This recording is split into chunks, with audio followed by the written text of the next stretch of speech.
Hello everyone, hope you are all doing well. All are safe on board or on at home. Thank you so much for watching my videos. This video is going to be very interesting. We are going to cover something called the collective bargaining agreement. Okay, this is a subject where I know a lot of ship staff and the shore staff are not very clear at all. So I have made this extensive video so that after this video you will surely be very clear on what kind of CBAs, what is required, what is MLC, as per MLC what is required. So all those things will be clarified. Okay, we have recently completed the series on MLC. So there was this mention of CBA, so I just thought I will clarify that also, because a lot of things are there in that also which needs to be clarified with regards to the CBA. So I thought I'll do this video. And thank you so much for viewing this, and please do share it with your friends and colleagues, seafarers, both in shore staff, because this is a very interesting topic and a lot of people don't know about this. Thank you so much. Take care. Be safe. Hello everyone.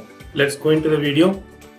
This video is very important, and it's what do you say? It's a topic where most of the seafarers and mostly all of the shore staff in the junior level are not very clear in what actually is CBA, what is the SCA, which is the Seafarers Employment Agreement.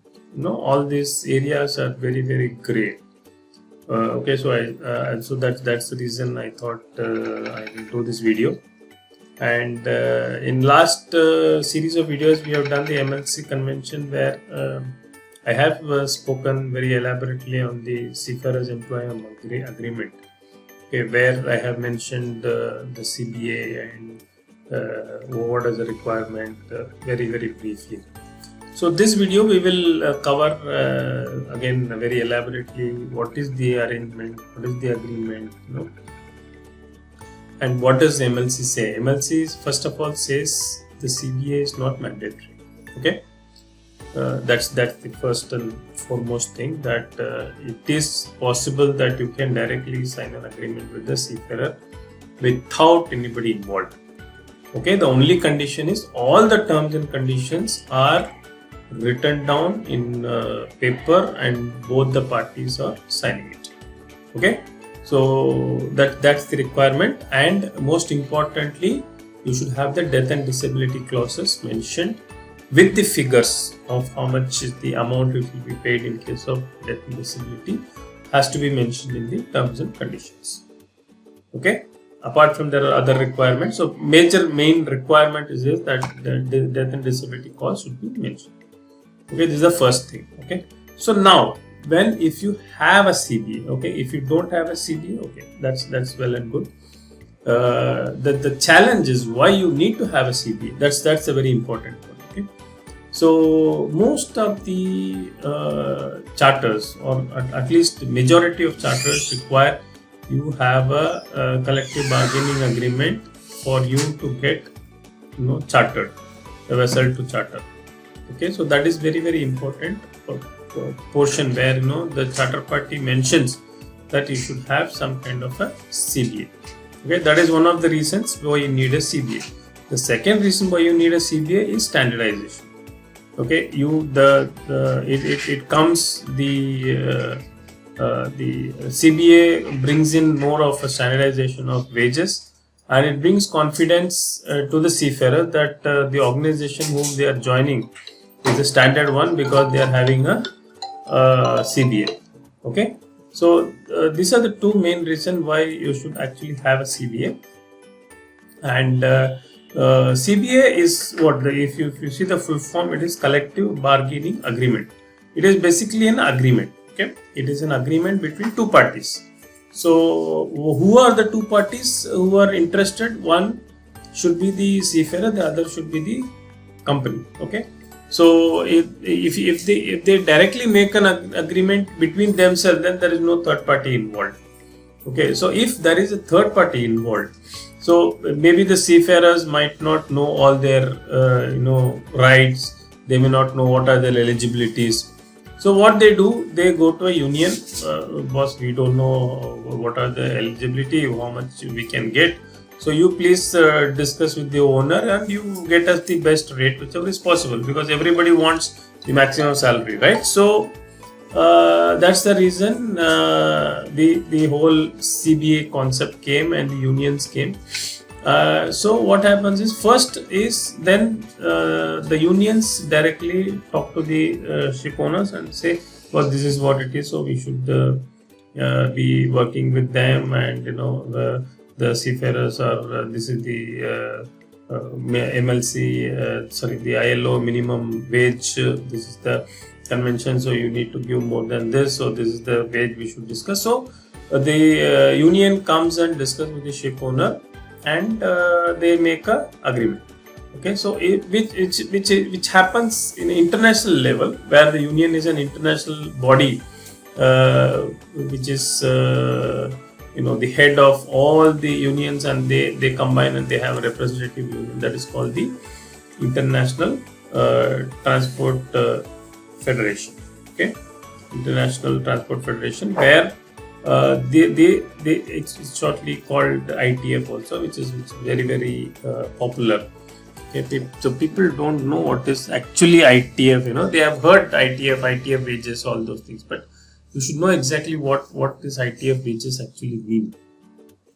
Okay, so let's start this video. I will first discuss all the participants of the story, then we will go into the actual story. Okay, so I will just first describe all the characters. The first character comes is the ITF. Okay, as usual. So he is the main hero. You can say hero, or there is no villain here. So the important character. International Transport Workers Federation. Okay.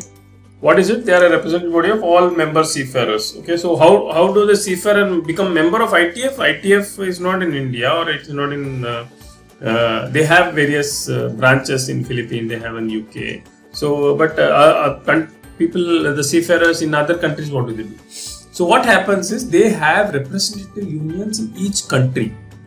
Okay, so ITF is the main, union, the federation. And they have their own authorized unions in various countries. Okay, so the seafarers become members of those unions, and those unions combine and become the ITF. Okay, so that's how it happens. For example, in India, we have the NUSI and the MUI. These are the two unions. MUI is for the officers and NUSI is for the ratings. And this MUI and NUSI are both affiliated to ITF. Okay, so that's how the connection is made between the seafarer and the ITF. Seafarers can become ITF by becoming members of their affiliated union in the seafarers country. Okay, that's exactly what it told. In India, you have MUI and NUSI, where the seafarers can become members of those unions, which are again affiliated to ITF. Okay, the second important character is CBA. As I mentioned, we started with the CBA. What is collective bargaining agreement? The full form, collective bargaining agreement, and as the name says, it's an agreement reached after bargaining between two parties. But as simple as that. Okay, so we are collectively bargaining and we are coming to an agreement. So that is called collective bargaining agreement. So it depends on both sides who are there. So based on that, the agreement changes. Okay, so the word meaning is two people are coming together collectively, bargaining between each other, and then coming to an agreement. That's it. Okay, so that is collective bargaining agreement. Next character, IMEC. IMEC is what? We have now seen ITF. Okay, ITF is what collection of all unions of the seafarers. Okay, so then the owners told, ship owners and the ship operators told, all the seafarers have union and they have a representative board. So we should also have something like that. So that gave birth to the IMEC. That is what? International Maritime Employers Council. So there are that Workers Federation. Now this is Employers Council. Okay, this is on the company's side. The company can be a ship owner, they can be a ship operator. Okay, so basically these are the two categories where they actually employ seafarers. Okay, crewing agencies. They are a representative body for maritime employer organizations like ship owners and managers. There are more than 250 companies who are members of Imec. Okay, so there's a huge list of companies. This keeps updating. People become members and they are becoming part of the members of the Imec. Again, it is through there you have other organizations as well who can be they can be members of, which we will see next. What is Imec? It is IMMAJ. That is, this is only specific for Japan. Okay, the International Mariners Management Association of Japan. This is basically again ship owners and ship operators, crew managers, everybody of Japan. Okay, whoever is based on Japan. Imec represents 96 companies, including crewing agents, ship management companies, and ship owners. I think this is pretty old data. I think it would have been increased much more. 50,000 seafarers. This is little old data, so this could be increased more. Okay, so basically, bottom line is the Imec is the Japanese Owners and Ship Managers Association. Third character is KSA. KSA is, we had International Maritime, then we had Japan, then this is Korea. Okay, Korea Ship Owners Association. Korea Ship Owner represents more than 150 ship owner operator of Korea. Okay, we have one for Philippines also. That is also part of the. Now they have recently joined. Okay, what is JNG? JNG is Joint Negotiating Group. Okay, so all these three which we just discussed, Imec, and you have the Imec and the KSA. These three companies, they actually started with Imec, and then slowly Imec joined, KSA joined. So these three become the JNG, that is Joint Negotiating Group. Okay, so these people joined, and from the what do you say, rating side or the seafarer side, you have the ITF, and from the company side you have this JNG. JNG is, you have to have all the three associations sitting, all those things. So they made a separate group, and then they called it Joint Negotiating Group. And this Joint Negotiating Group approached the ITF for signing the agreements. This is coming for the second type of agreement. Now one type we have seen that it is very simple: seafarer, employer, sign an agreement, that's the end of it. Now we are going to the second kind of an agreement. So that is why I am building up the background. I am telling you who are the characters so that you will understand better what is the other type of agreement. Okay, Joint Negotiating Group. Imec formed the Joint Negotiating Group. The JNG was formally established in 2003. It has since expanded to include Korean Ship Owners Association. Okay, so these three combine and then they become the JNG. What is IBF? Okay. IBF is again, I'll again explain to you. I have a graph made so that it will be more clearer of what is IBF and all. So we'll just discuss it briefly and then I'll show you exactly. International Bargaining Forum. Okay, forum. So this means there will be two people coming together and then they will be bargaining. So we have two sides now actually. Now one side is the ITF, the other side is the JNG. Okay, so these two are coming to a table. So this table is called the International Bargaining Forum. So these two people come together and they will have discussions about salaries. Every 2 years they meet. Okay. International Bargaining Forum is the forum that brings together the ITF and the International Maritime Employers, that makes up the Joint Negotiating Group. Okay, these two people come in the table. So that forum is called the International Bargaining Forum. There are two cards which are issued, ITF blue card and one is the ITF green card. Blue card is for the first type of agreement which we have already discussed. That is basically, okay, we have not discussed this. Okay, there are actually three types. First is what we discussed is what seafarer and the employer. Okay, that is, they have their own agreement, they are not going to anybody. So they are doing agreement between them, and you should have death and disability clause, and you seafarer signs and goes on the ship. That's the story ends there. The second type is they have the owners, the ship owners or the operators directly sign an agreement with the ITF. Okay, this is the ITF agreement. So they are not directly signing with the seafarer. They are telling, okay, we will sign an agreement with ITF, and we will pay this. This is the minimum wages. There is no bargaining. They have a proper scale, everything. They have to pay union fees. All those things become very standard. Okay, so ITF is a very, very good high standard agreement where the owner complies for the welfare and proper taking care of the seafarers. Okay, all those things related to seafarers are mentioned in this agreement between ship owner and the ITF.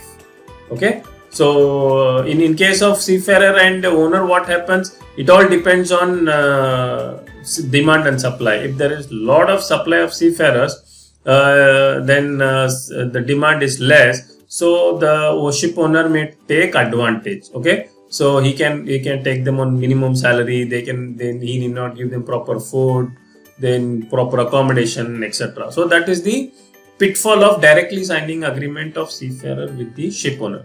But in case of ITF, if they sign an agreement with the company signs an agreement with ITF, everything becomes standard. You cannot give minimum less than this. You have to give proper accommodation. This all covers as per MLC. Whatever we have covered, all those things are there in the agreement. And the owner has to compulsorily follow this. So he undertakes that I will follow all the things in the agreement. Okay, the salaries are good, they are well negotiated and all. Okay, so this agreement is called ITF agreement, and the ITF issues a blue card. Blue card is nothing. It's not blue color or anything. It is just a nomenclature which has been coming from ages. Blue card is basically given to the company stating that this company is fully compliant with the ITF requirements and the MLC requirements. Okay, that's it.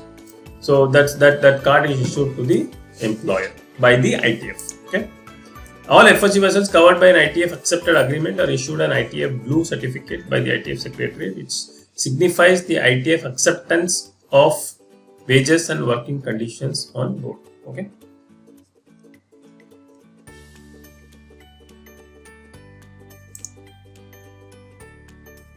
ITF green card. Okay, green card is something little complicated. Okay, so what happens is, we have just discussed this IBF, right, International Bargaining Forum. So who are the two parties in the IBF? It is the JNG from the employer side, Joint Negotiating Group, and the ITF on the other side.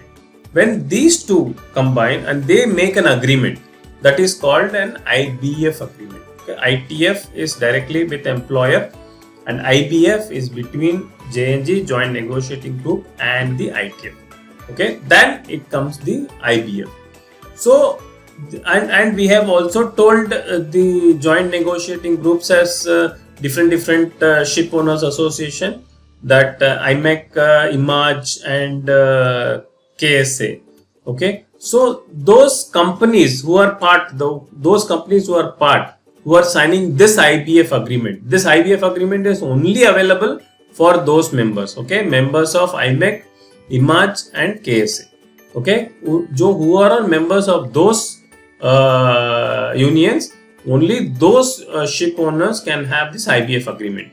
Why IBF agreement? ITF was already there. Why bring in this special Joint Negotiating Group, all those things? Because there are so many owners, so they have a more stronger voice with ITF. Okay, ITF direct agreement is very, very rigid, and here they take some leeway from all the actual ITF requirements. Okay, so that is why it is bargaining. Okay, so they come and bargain. ITF may, so this is not possible, this we cannot do, this you reduce, this we cannot do, this is too tough, all those things they say, and they reduce the actual quality of the ITF agreement. And this is also equally acceptable, and this is not, if they reduce, it doesn't mean it becomes similar like a seafarer connecting to a ship owner and signing an agreement. It is much higher than that. That is much better. Okay, there are some areas where IBF becomes a little less than the ITF. Okay, so that's why all these efforts, so that ship owners obviously always they want to save some money, right? They are not here in ship owning and ship operating business for charity. So they also want more profit. So lesser salary is more profit, as salary takes up 60 to 70% of the ship's budget. Okay, that's a huge part which goes for the seafarers. Okay, so if they reduce the salaries, they are going to make better profit. So that's the reason they went through all these efforts to bring this joint negotiating group they made, and then they went and bargained with ITF, and they reduced there are some changes in the ITF agreement. So that becomes the IBF. Okay. So once these companies, the ship owners, the ship operators who are signing this IBF agreement with the ITF, okay, then they get the ITF green card from the ITF. Okay. So I think I've tried to explain the maximum. ITF blue card is given when it is issued by the ITF. Both the cards are issued by the ITF only. Okay. Blue card is issued to a company, the ship owner, who has directly signed an agreement with ITF. Okay. Green card is again issued by ITF to a ship owner who has signed the IBF agreement and who is a member of either Imec or Imec or KSA. Okay, I think I have tried to make it very clear. I think this should clarify. Okay, ITF green cards are issued to companies by ITF utilizing IBF agreements as initial proof that the company is committed to best employment practice as agreed in the IBF. Okay. ITF CBA, I've just made a small diagram to make it more clarified, So first, one side it comes the ITF. Okay, the other side there is the maritime employer. Okay, there is nobody in between. What happens? They come to an agreement. Okay, this is called what? ITF CBA.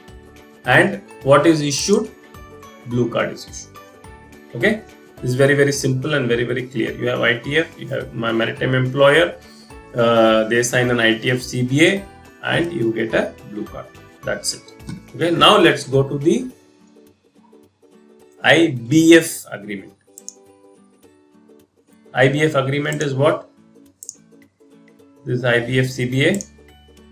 First, they come the seafarers on the left side. This side we have the maritime employer. Okay, so basically these are the two parties, right? End parties. Seafarer and employers. These are the two parties who need to have some kind of an agreement. Then seafarer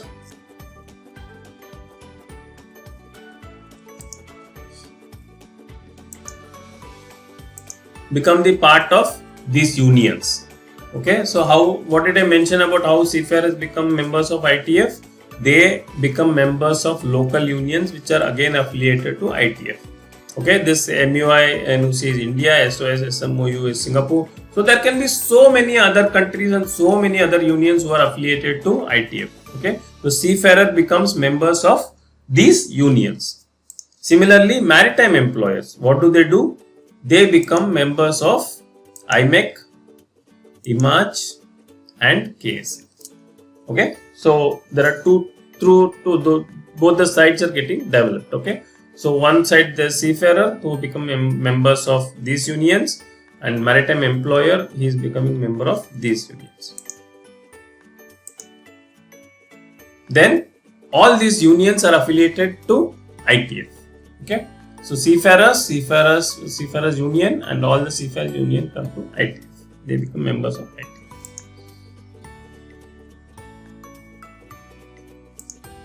Similarly, all these three become the joint negotiating group. Okay, so Imec, Imec and KSA, there can be other, I think one Philippines also has added. So all these become the joint negotiating group. This is called the International Bargaining Forum. Okay, this ITF and JNG.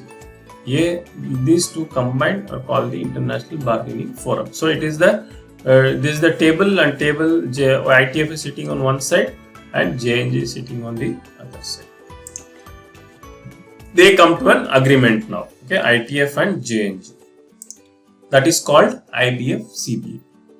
Okay, and what is issued? A green card is issued. Okay, this is the complete arrangement of what is ITF, what is IBF, what is green card, what is blue card, what are these Imec, Imec case. You would have seen all this if you have seen, if you're a seafarer and you have seen CBAs, all this would have been mentioned in the CBAs. You can see which are there on board. Okay, as I mentioned, as per MLC, the CBAs need to be placed on board. If you have a valid CBA, then the CBA should be placed on the ship for everybody to go through. It is not a very secret document or anything. Everybody should be having access to it. Okay, so that's it. That's what ends our video on the CBA. I think this was a very informative video, and please do share it with as many people as possible. Okay, and please comment so that I know if I have missed something. I've tried to cover everything here.